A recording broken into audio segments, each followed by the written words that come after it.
Hello and welcome to the Horti-Culturalists. I'm Stephen Ryan. And I'm Matthew Lucas. And we post a video every week. So why not subscribe and press the alert button so that every Friday you will see what adventures we're up to. We will indeed. And if you have a burning horticultural question for Mr. Ryan, do put it in the comments below and say where you're from, and we will try and answer it in our Monday Shorts. Yes, please get on board with that because it's a great way of getting information out. It is. And another great way of getting information out, Stephen, is joining clubs. It certainly is. Horticultural societies, garden clubs, specialist societies, they're all out there and they can be an enormous repository of knowledge that you can just link into just by being a member. Indeed. So wherever you are in the world, there'll be gardening clubs, horticultural clubs, specialist clubs. So it's a great way to meet people and to get plants, which leads us somewhat getting plants to where we are today, Stephen. Yes, exactly. We've come to see a friend of mine who has been a, dare I say, African violet guru for longer than we probably all wish to admit to.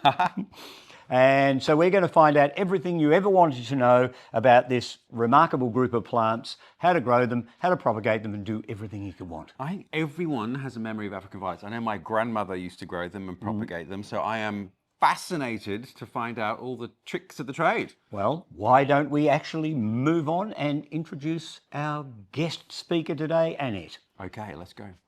Well, everybody, I want to introduce a friend of mine who, I don't know how long we've known each other, but Annette Kennedy is, I think, the guru of African violets, certainly here in Victoria, and we will be talking through everything you've ever wanted to know, will we not, Annette? Yes. Annette, it's lovely to meet you, and I'm just astounded already by what we've seen. It's just stunning. I guess my first question is, why African violets? How did this happen for you? I was working with some people who encouraged me to go and visit an African violet nursery. And we went there and there was like floor to ceiling, wall to wall African violets. And it was like, wow. I just bought half a dozen leaves because that was the most economical and easiest way to transport. I had tried growing them before, but not in the ideal conditions, so they had died. So Right, as I think perhaps many people would have. Yes, and in fact, I'm hoping lots of people watch this video and will then have success with African violets. That's what it's all about. So maybe the first question though is, who are they? Where are they from? What's the origin of the species? So African violets are properly called St. Paulia, and they come from East Africa in Tanzania at different levels of altitude. And so where they grow in their natural habitat is near the equator. So it's nice and warm all the time, and they get equal hours of light and dark. Aha, I'm already sensing some condition issues there. Yes. And so the people that discovered them sent plants and cuttings to Europe where they learnt how to cultivate and propagate from them. And the original species African violets, which some growers still have today, just have a small single mauve to blue flower. All right, and a kind of a limey leaf too. Yes. Quite beautiful. Yes, and this is another species. So there's quite a few different species African violets. Yeah. And I'm going to say something really rude. Are those leaves horribly diseased, or is it supposed to look like that? no, that's just how they are. So although the leaves are green, they can be light green or dark green. Yeah. Like, you can see Yeah, the very difference there. different, yeah. Yes.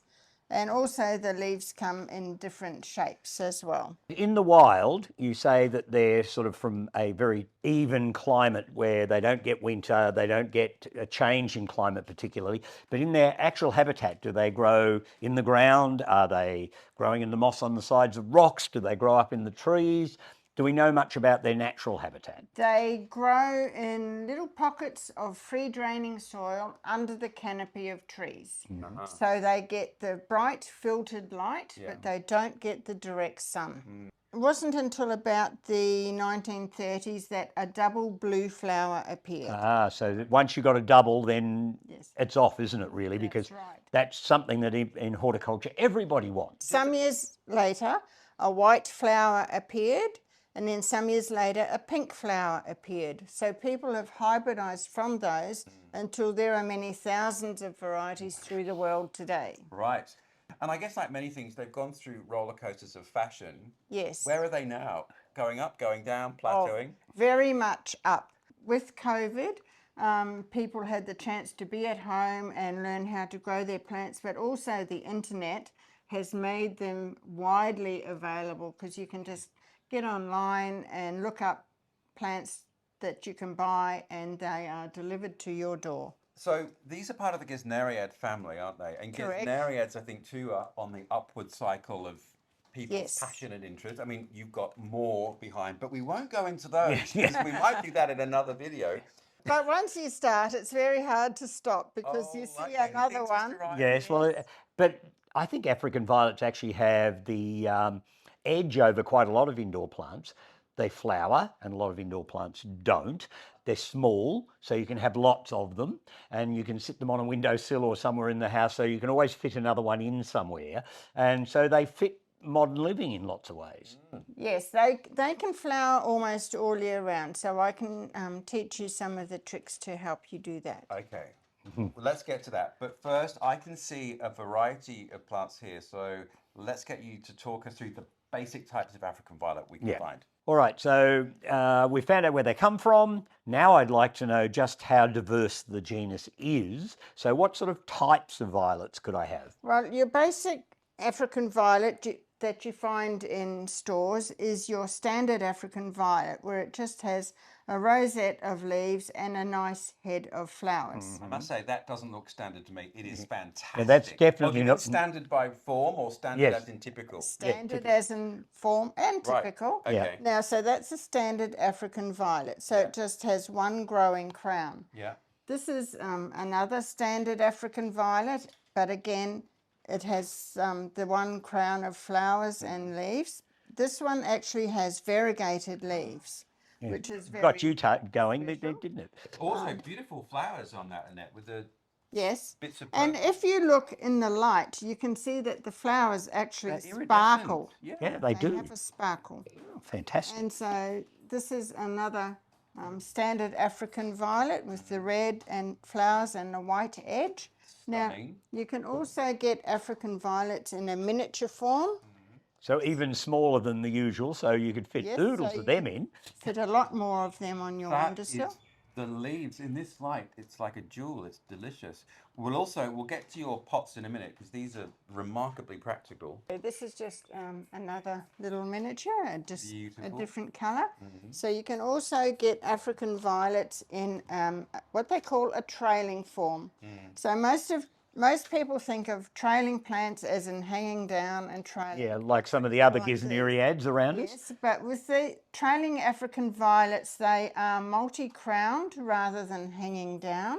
And so to take care of them, we put them into a flat, shallow bowl. And so they will spread across the surface and become this nice ball of foliage and flowers. All right, so how big could that get though? Because it's not going to be defined by a single crown like the classical form. This is a miniature trailing African violet, but even though it's a miniature, over the years it could get quite big. You could end up with a big one. Yes, Yep. and you can get trailing African violets in a standard form, which will have much bigger leaves. I'm also noticing that you're wicking your plant, but we'll get to that in a minute because that seems genius as well.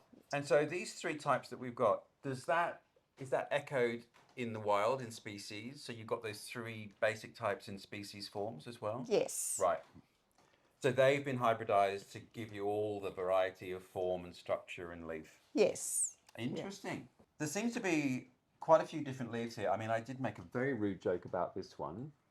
Well, it does look like it had a holiday somewhere radioactive. Yes, that's Stephen's running joke about Yeah. Chernobyl, but anyway, we'll move on.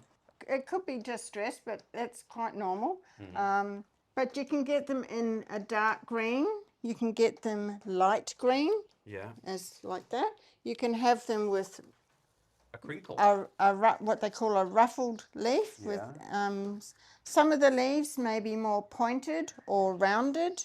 Some can have a serrated edge, and even with the variegated leaves, it might be a dark green leaf or a lighter green, and you can get differences in the variegation of the leaves. So some of them may have a lot of variegation through the center or just a little bit around the edge. It can be a white variegation or a creamy or even a pink or yellow variegation. I must say, I have almost a fear of variegation, but African violet, I don't know, maybe it's because of the symmetry of the leaves. It's actually quite beautiful, isn't it? They're beautiful. There's obviously different flower types as well as foliage types. So can you run us quickly through the different forms of flowers we can get? Yes, so basically you start off with your small single flower. Yeah. Just lift that one up. So that's a very sweet little Very thing. pretty. I have to say that little one there does in fact illustrate where the common name came from. Yes, Yes. Because it does look like a little violet, does it not? it is. Certainly does. Then you have a single flower on your standard plant, but this one also has a ruffled edge and it also has a coloured edge. So you can see it's a little bit green around the top That and is more white down stunning. Okay, yes. there. So that's a single flower. You can get different shapes in your flowers too. So some may be more pansy shaped. Then you can get double ones, semi-double ones. You can see this one has a semi-double to double flower. It has the purple speckles in the pink flower. But on this stem, it actually has a true flower about to open, a flower that is half speckled and solid colour, and one flower that is purple. So the purple is your dominant colour, and even though you grow from a leaf, you never know what you're going to get until it actually flowers. And if it's a plain colour, it's more likely to be the same colour, but there's always that discrepancy. Because I would have thought, we'll get to propagation more fully in a minute, but I would have thought if you were vegetatively propagating it from a leaf, it would be true to type, but no. No, not always. The purple is the dominant colour, and and also the weather conditions and the time of year. So with this one, through the winter, it might have more of the bluey purple colour. Yeah, and this is beautiful. yes, The that one's- iridescence is extraordinary. it's in the gorgeous, flowers. isn't it? It's wonderful. You have this flower, which is what's called a chimera, and this one has a stripe from the center out. So once you have the plant, it's usually fairly stable, but the hard part is propagating one to flower true. Yes, the propagation method for this to get another chimera is different to just growing from a leaf with your normal plants. Back to my favourite. So, if this is mine, Yeah, living in hope. the 101 of basic African violet care. So, light, water, temperature. So African violets, they like the same conditions that you and I like. Well, that's useful. So ideally about 18 to 25 degrees, which is perfect for you and I, the plants enjoy too. So in my house where I put a jumper on in the winter to go indoors isn't going to be a good place for African violets. So they will tolerate slightly colder, like the temperature will get down to about 15 degrees. They will also tolerate hotter temperatures for a short time, like in my growing room it was up to 34 degrees the other day. Goodness. So they are tolerant. It's just like you and I on a hot day, we tend to wilt and not do much. Yeah. And once that heat drops off, then we perk up and feel better. And the same with your plants. But if they're equatorial, though, I would have thought they may have been more heat tolerant. Or they higher altitude, so they're cooler equatorial. Well, they grow under the canopy of trees, so that so that it was gives cooler. them, yes, Right. Yeah. yes. So ideally, in your home, where you spend most of your time living is where they are happy. Some people will put them in the bathroom because of the steam, but the steam is only there for a short time while you use your bathroom, and the rest of the time it can be one of the coldest rooms in the house. Oh. So where you put your African violet, would you be happy to live there all day and all night? All right. Well, that it's gives like us a something to work child. towards, yeah. Yes. Or a pet. All right, so we've mentioned temperature. I guess the next thing we need to look at is, in fact, light. violet? They need bright light, but not the direct sun, because just like us, in the direct sun, they will get sunburnt. Yeah. So close to a window where they can get nice bright light. But if you have nice bright windows, and if this is your window and you move your plant 3 feet back from the window, you do reduce the light intensity by half to the plant. Right.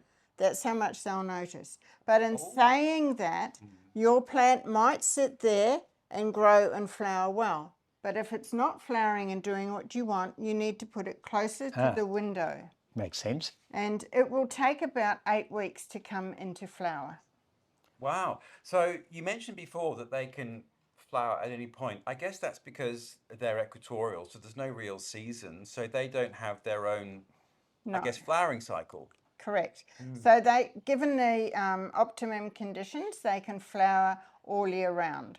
But in saying that, they'll usually have a flush of flowers, then a rest, and then another flush of flowers. Because it would be asking a lot of a plant to flower continuously for 24/7. So that is really very similar care to a lot of orchids. So would you say if you're an orchid grower, you can throw in some African violets? Possibly, but I don't grow orchids. I do, and so my eyes are already twinkling about possibilities. Now we probably need to talk about watering. Okay, so there's no right or wrong way to water your African violet, but there are some ways that work better than others. Yeah. So generally, people will have an African violet, sit it in a saucer, Yeah. and they will water it. Now, you can water it through the top or you can water it in the saucer. There's no right or wrong way. Okay. After half an hour, tip out any excess because they don't like to sit in water.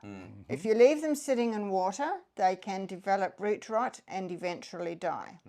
So the ideal way that I have found to water them is to use what they call wick watering containers.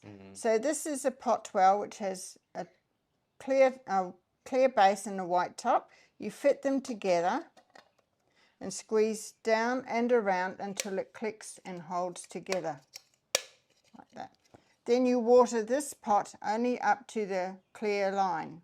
Right, so that keeps the plant well above the water level. So the design of the pot holds the plant above the water. Clever. Now all our plants we grow with a wick. The wick must be a synthetic cord, otherwise if it's cotton it will rot. Oh, that is so amazing because I would have thought completely the opposite, that synthetic wouldn't wick. Yeah, well, there you go. Okay, there's a physics lesson for me. So then you set your plant into the pot well and it will draw up what it wants through the wick to the plant. Now because the base is clear, you can see when it's empty and that's when it needs watering again. So to do that, you just lift your plant out, water the pot to the top of the clear saucer, and then sit your Away you plant go. So the back plant's in. just regulating itself, basically. Correct. And Now- here's a great piece of information, is that you actually sell these pots on eBay. So I do. We'll put the link below. Thank you.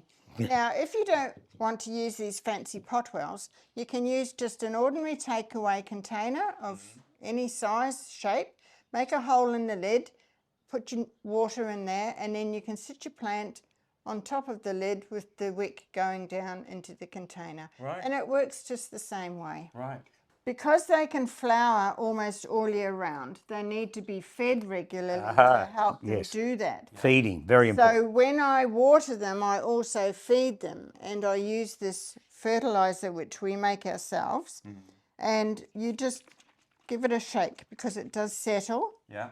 But follow the instructions, and then when you have diluted it, then you use the diluted solution to water your reservoir. So And you can do that every time you water them, so they're getting dilute food all the time. watering. Okay. Now, if you didn't have access to a specialized African violet fertilizer, could you use any flowering plant liquid fertilizer and dilute it? You can, yes, but make sure it is well diluted. What I have before me is a Yes. dish, is a pot of your potting mix. So Yes. I would imagine for this type of plant, the potting medium is very important. So What's your take on that? Okay, so because we are wick watering, Yeah. it's like a passive hydroponics. Yeah. All right. So in hydroponics, you have a nutrient flowing along drains with the plant sitting in, but with the plants are just passive. So it has to be a growing medium. So it's very open and free draining. There's no dirt or compost in it. Oh, okay. So what's it made of? I can see perlite. The basic ingredients are pH balanced peat moss, perlite, and vermiculite. Right. Okay. And it's So our it's own actually, secret yeah. recipe. And, all right. Also available on eBay. Yeah, yes, with 7 herbs and spices. So it's basically a fairly inert mixture you're using, but it also is very light and open so that it allows for air to circulate around the roots of the violet. So it really covers everything other than feeding, and that's being done by the watering. So Correct. It's just a growing medium. Now, I have seen bags of African violet mix in hardware stores and garden centres. I mean, would you, again, if someone is just a home grower and doesn't have all those resources, would that be fine? That would be all right so long as they add about 2/3 perlite to it. Just to loosen it up. Yes, it's to make it more open and free draining. Right, okay. Yes. We've covered all the key things. I'm just slightly curious. Now, they're part of the Gesneriae family. Yes. A lot of those plants have cordexes or tubers or, chunky bits. What is going on under the soil, Annette? Is this just a root system or is it like a tuber? No, Like it's just a begonia? fibrous root system. Oh, okay. Yes. I'd always imagined it was like a... So some Gesneriids have the tubers, Yeah. like that, Yes. So this is like a classic but Gesneria. other Gesneriids do not.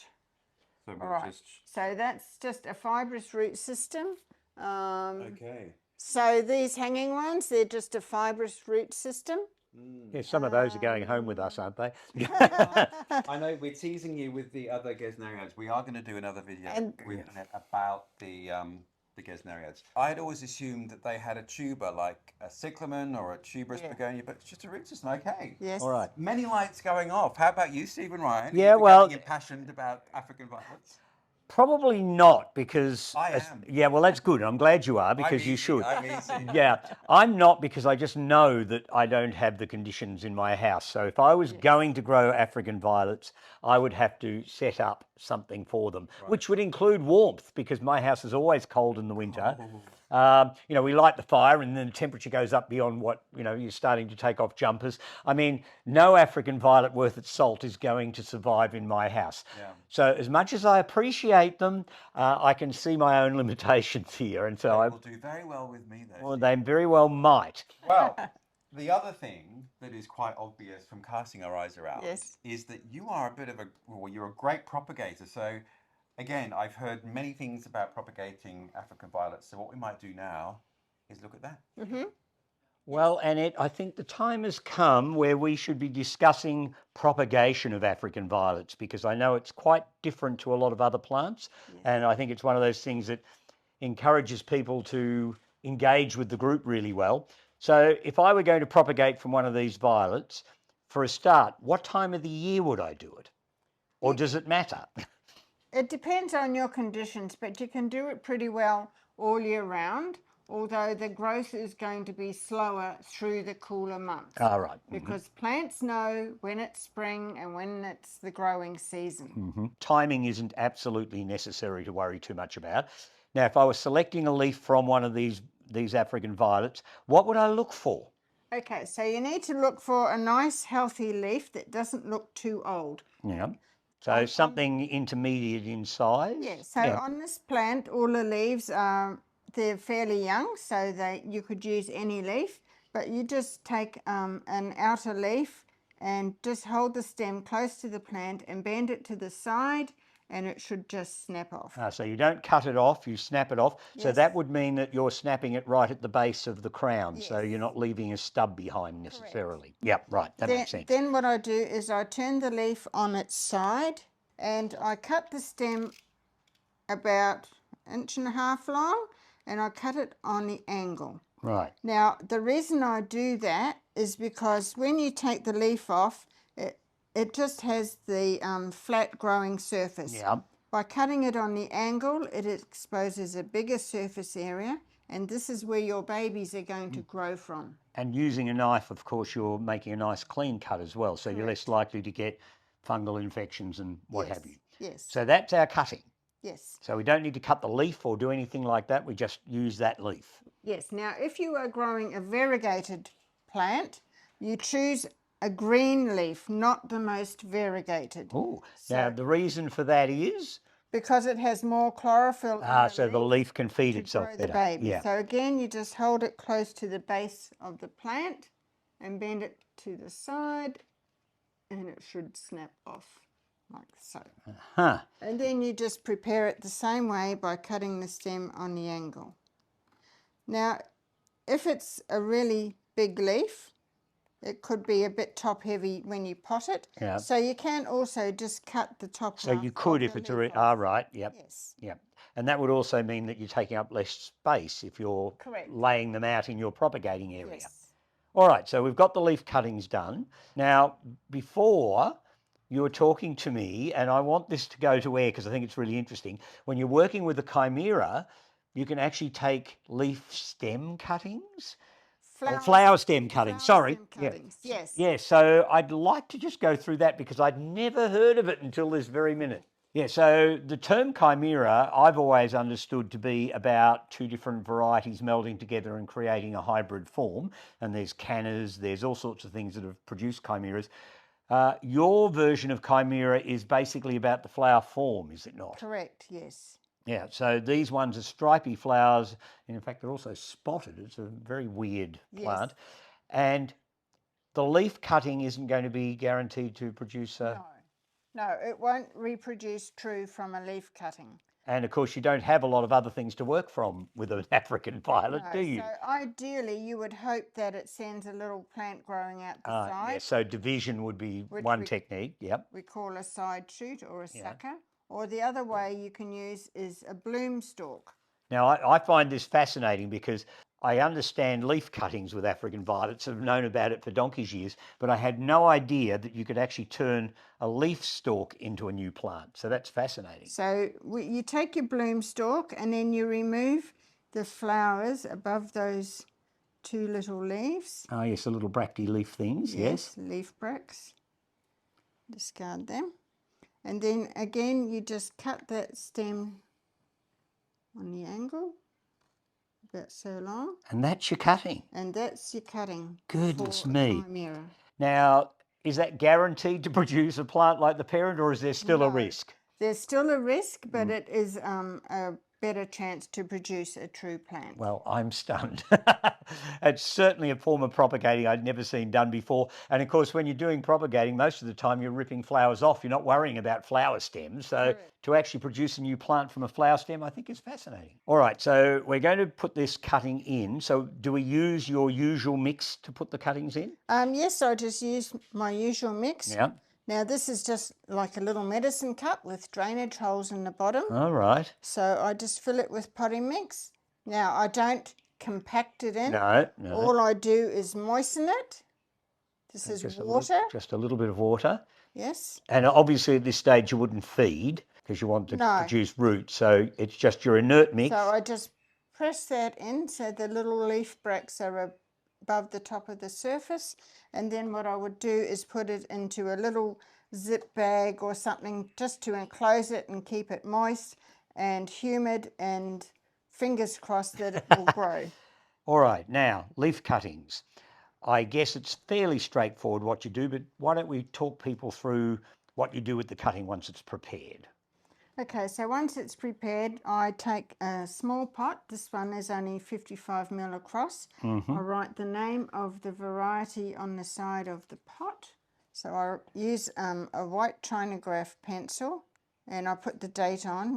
Then I take a wick, again using synthetic cord, and I just thread it through a hole in the base of the pot, and it goes about halfway up into the pot.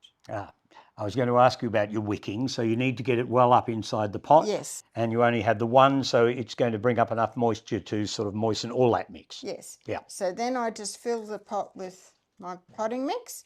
I don't compress it in because I don't want it compact. They like it open and free draining. Right. I moisten the potting mix just with lukewarm water.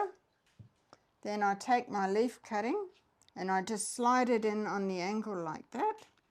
So you don't need to dibber it in. You can just No, slide it in that's because all it's I nice do. and open. Yes. All right, and you've got it just clear of the surface? Yes.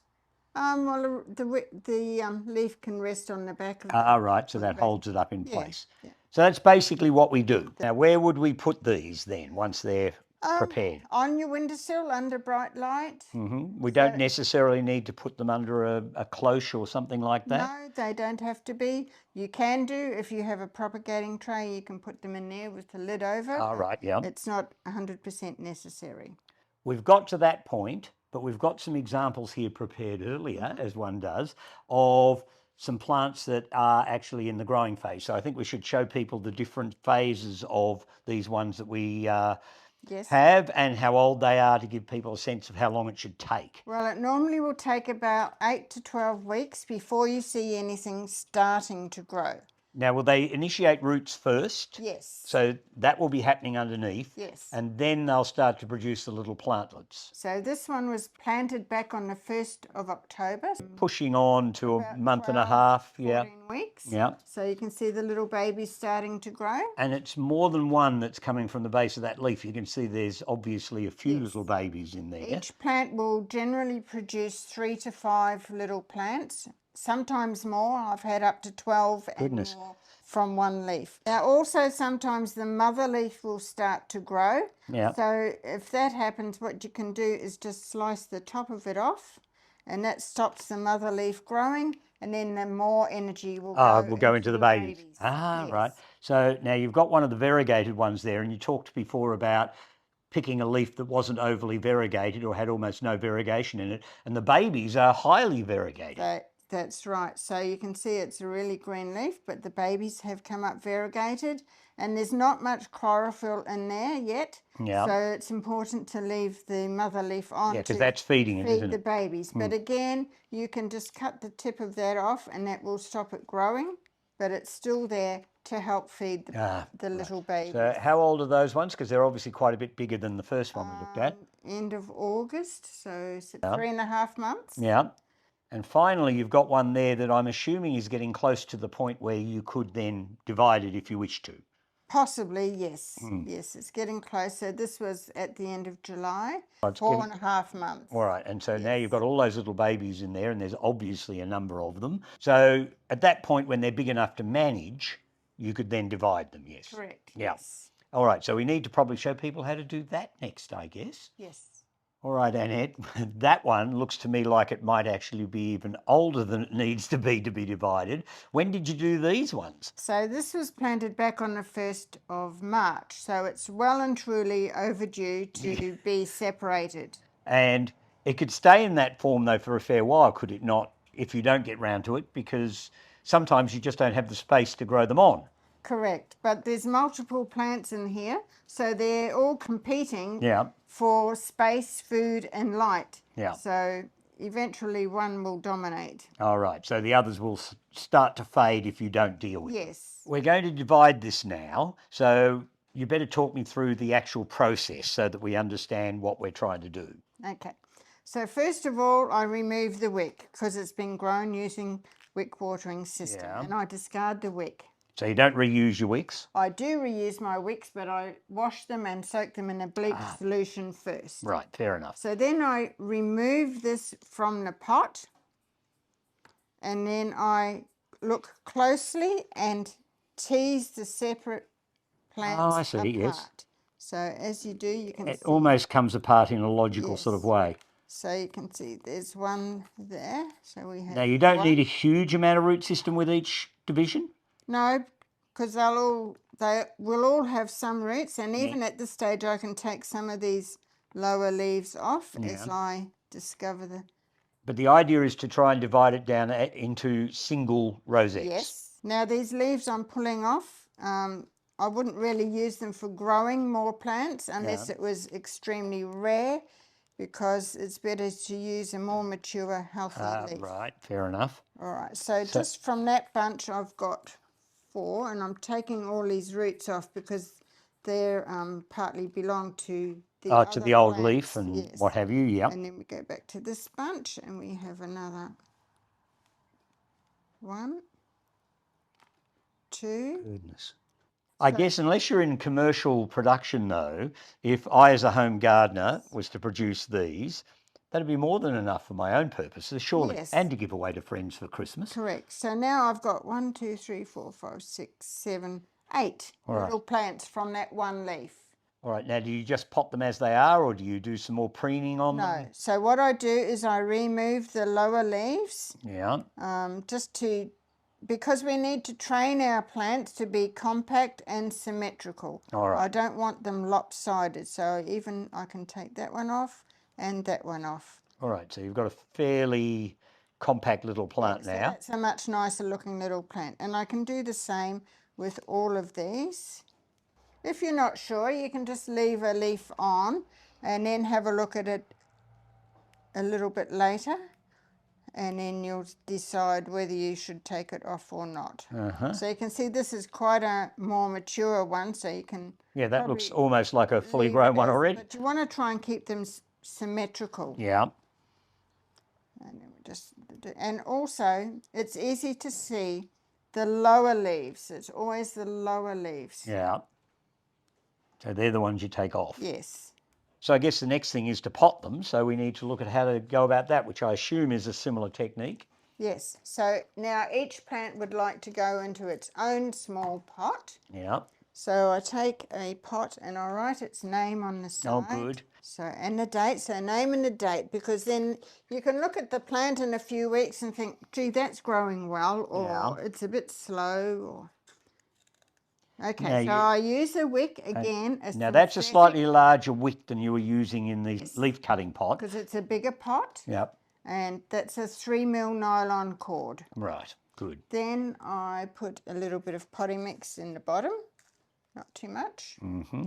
Then I take one of these, I'll use the biggest one, and I just hold it in the center of the pot and fill in around it with the potting mix. So you bring it right up to the edge. Now again, I don't compact it like that. I support the plant and I tap it on the table. Right. That's enough to settle your potting mix, and then you water through from the top just to moisten it, and it will wet the wick and the capillary action of the wick will start. All right. And then you can wick water on a container or however you like to do it. Fantastic. So from that point, if I'm growing my African violet well and looking after it properly, yes, how long should it take me to get something like one of these? And I'm assuming that I would need to pot it on again at some point.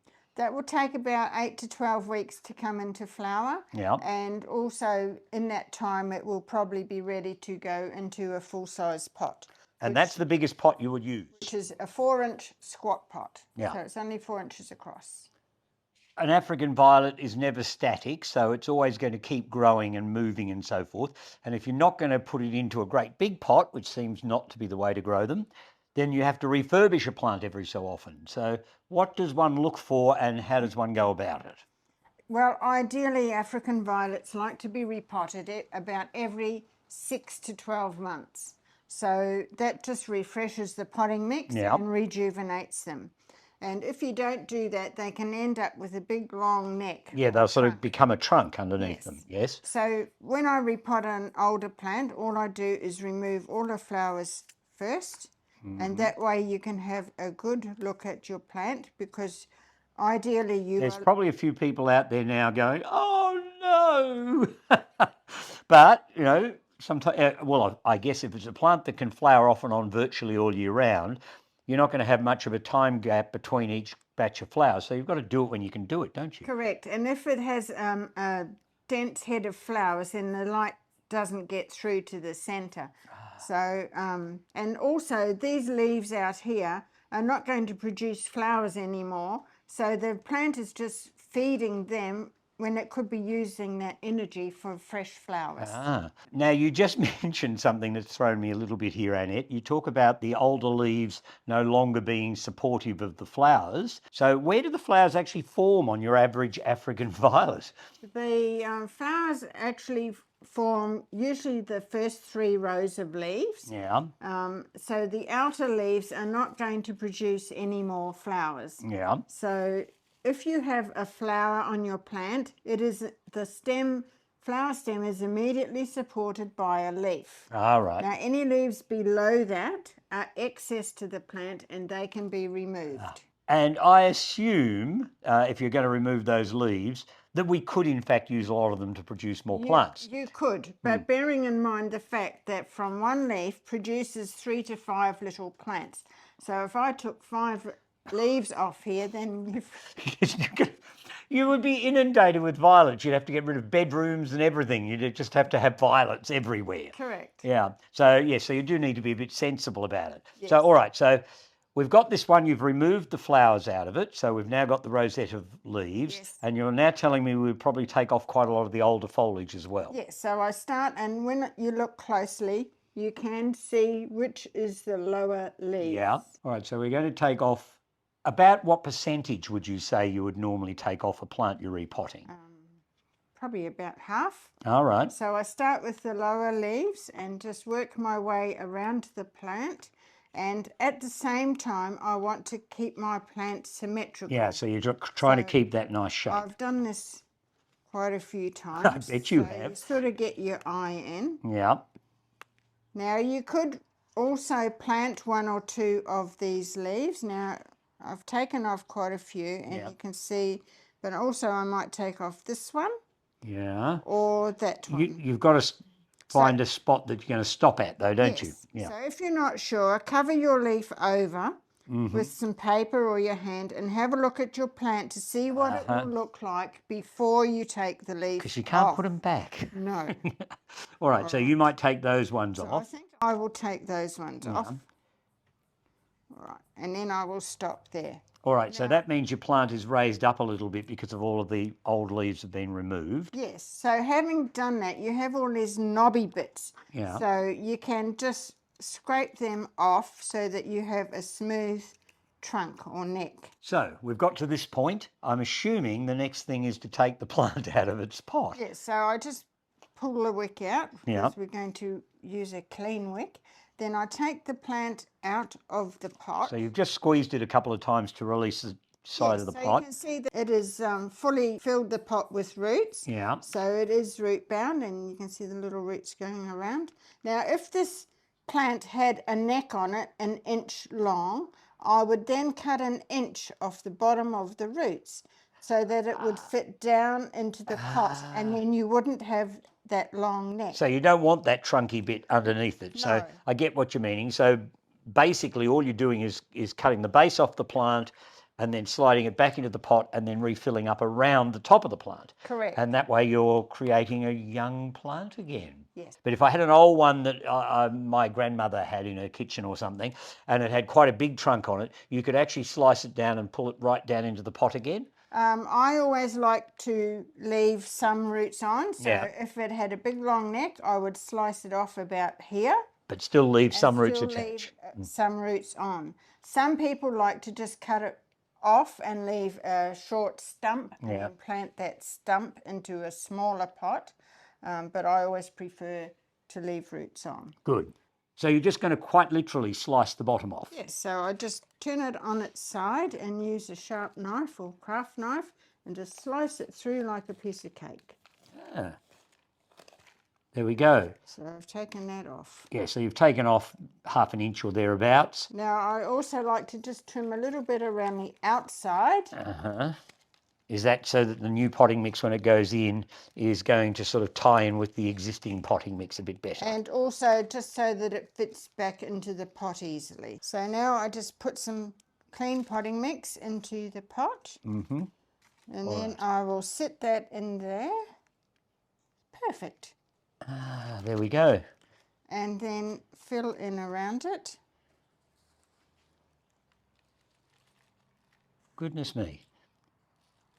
So there we have a fresh young African violet again. Don't pack it in. No, Just, right, that seems to be the way with these. Just a little bit of a tamp. yep, there we go. And water it through from the top, Yeah. just to settle it in. And I just use lukewarm water. And that was something you mentioned before, and I was going to ask about that. You should never use cold water on an African violet? No, it's just like if you hopped into a stone cold shower, it's a bit of a shock. Yeah, I know some people who enjoy that, but that's not me, no. Well, with plants, it's the same. Just take the chill off and it's much kinder to the plant. Now, I was going to ask one other little question. You talked about reusing your nylon cords by cleaning them. Yes. Do you keep reusing your pots and things in the same way? Yes, I reuse my pots by soaking them in a bleach solution first. Yep. But do not reuse your potting mix. By reusing your potting mix, it's like reusing your bath water. Ugh. Yeah, exactly. Yep. Now, also in doing that, I've got dirt and stuff on the leaves. Yeah. So all I do is support the leaf, use a soft brush if it's all right for you. It's Right. all right for your plant. And then just brush the leaf from the inside out. And is that this more keeps than cosmetic, or is it just to make things tidy? Both. Mm. Because you don't want dirty leaves. If No. you have clean leaves, your plants can do their transpiration and whatever they need to do. All right, yeah, makes sense. So just- Now that does raise another thought. If I've got my African violet sitting on my windowsill, it could get dusty. Correct. And you're not watering the leaves, so you're not washing stuff off. So would you do the same thing if I've got a dusty African violet, for Yes, instance, say? yes. Good. So that will be quite happy in there for the next 12 months, and in about 8 weeks it should be back in flower. Fantastic. Okay, I was just behind the camera watching all of that. That was so fascinating. Thank you. You're welcome. My goodness, I think so many lights going off about African violets, and we're going to be back to this one. Thank you so much. Now, your collection is amazing. It's absolutely stunning. We will put the links below to your eBay shop. You just sell within Australia, and you don't sell plants on eBay, No. just the equipment. Yes. Well, thank you very much. You're welcome. But you haven't seen anything yet? What do you mean? Would you like to see more? Haven't we seen everything? No. No. You've Yeah. And it's going to take you down the shed. There's more. All right, so we're not saying goodbye. Lead on, Annette. Show me everything else. Let's go. Annette, where have you gone? Oh my goodness! Wowza! So this is your main grow room, Yes. is it? This is where I grow them all. Wow. Now this has no outside lighting, No. so it's all grow tubes, I take it, of some sort? Fluorescent light and LED lights. So I'm always curious about that. Are they just? They're not special lights. It's just No. right. So a grow light doesn't need to be a grow light. You can just use LED lights from a hardware Correct. shop. Yes, I don't have to use grow lights. Well, I'm amazed by that. Wow. Okay, there's a lot of plants here. Yeah. Do you know how many varieties you've got in it? Over 200 Wow. Goodness me. and counting. And counting. Yeah, so it hasn't stopped yet. Now, this one struck my fancy, Annette, just because that flower is so different. What's this one called? It's a wasp flower, and the plant is called Lunar Lily White. Wow, it's stunning. What beautiful flowers. Very different form to the others. Yes. If I had that flower without the plant, I would struggle to say that was an African violet. Yeah. Yes. Yeah, it's so different. Stunning. There we are. Thank you so much. You're welcome. Well, Stephen Ryan, Yes. what stone is left to be unturned with African violets? I don't think None. there is one. No. So although I know I can't grow them, I've enjoyed myself today. It's been I absolutely. can. Yes, you can. Yes, you're going to become the. Watch me African twist and violet turn person. this leaf, viewers. These are amazing. So thank you very much to Annette and Stephen, who also gave us fantastic lunch. So thank you for that. But sharing the knowledge of specialist growers is just wonderful, isn't it? It's fabulous. So I think we've been in the presence of somebody quite important in the African violet world. There you go. So just a reminder, Annette doesn't sell plants online, but she does sell the equipment, the pots, the fertilizer and the potting medium. So we'll put that link to her eBay channel below.